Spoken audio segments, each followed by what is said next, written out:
अभी हम लोग बात करने वाले हैं एनसीईआरटी क्लास 12 केमिस्ट्री के चैप्टर नंबर 2 का एक्सरसाइज क्वेश्चन नंबर 2.35 के सोल्यूशन के बारे में। इस क्वेश्चन में क्या बोल रहा है कि हेनरीज कांस्टेंट का वैल्यू हम लोग को अगर दिया हुआ है कि वो है 4.27 × 10⁵ और फिर पार्शियल प्रेशर गैस का, यानी कि यहाँ पे देखिए सोल्यूशन पहले किसका मीथेन और बेंजीन का सोल्यूशन है, ठीक है, यानी कि गैस इन लिक्विड का सोल्यूशन है।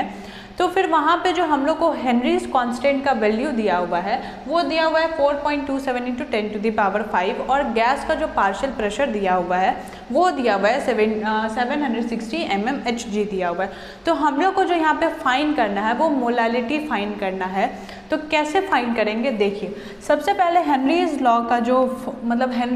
जो फॉर्मूला होता है या हेनरीज लॉ के अकॉर्डिंग क्या होता है कि partial pressure of gas is equal to मोल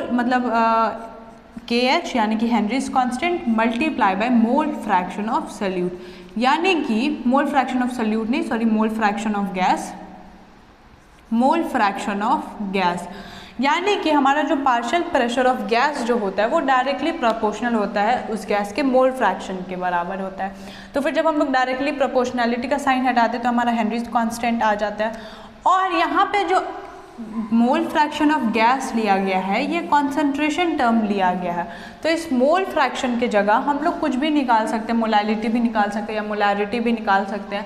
तो इस x गैस की जगह हम लोग यहाँ पे इसको पुट कर देंगे कि KH multiply by C molar, यानी कि ये x गैस का हमारा कॉन्सेंट्रेशन टर्म है, ठीक है। यहाँ पे कोई भी कॉन्सेंट्रेशन टर्म हम लोग लिख सकते हैं और हम लोग को क्या फाइंड करने बोल रहा है, मोलालिटी फाइंड करने के लिए बोल रहा है, इसलिए हम लोग मोलालिटी कॉन्सेंट्रेशन लेंगे, ठीक है। फिर हम लोग को जो पार्शियल प्रेशर ऑफ गैस दिया हुआ है वो दिया गया है 760, फिर KH हेनरीज कांस्टेंट का जो वैल्यू दिया हुआ है वो है 4.27 × 10⁵ और ये हम लोग को कॉन्सेंट्रेशन टर्म तो निकालना ही है। तो फिर क्या हो जाएगा 760 डिवाइडेड बाई 4.27 × 10⁵, ये पॉइंट हटेगा तो यहाँ पे 0 आ जाएगा। तो ये किसके बराबर हो जाएगा, देखिए जब हम लोग 760 डिवाइडेड बाई 427 करेंगे तो हमारा वैल्यू आएगा 1.78 के बराबर, और ये 10⁻² × 10⁻⁵ करेंगे तो हमारा वैल्यू आएगा 1.78 × 10⁻⁻3, यानी कि जो मोलर कॉन्सेंट्रेशन जो हम लोग को फाइंड करने बोल रहा है वो कितना आया हमारा 1.78 × 10⁻⁻3 आया।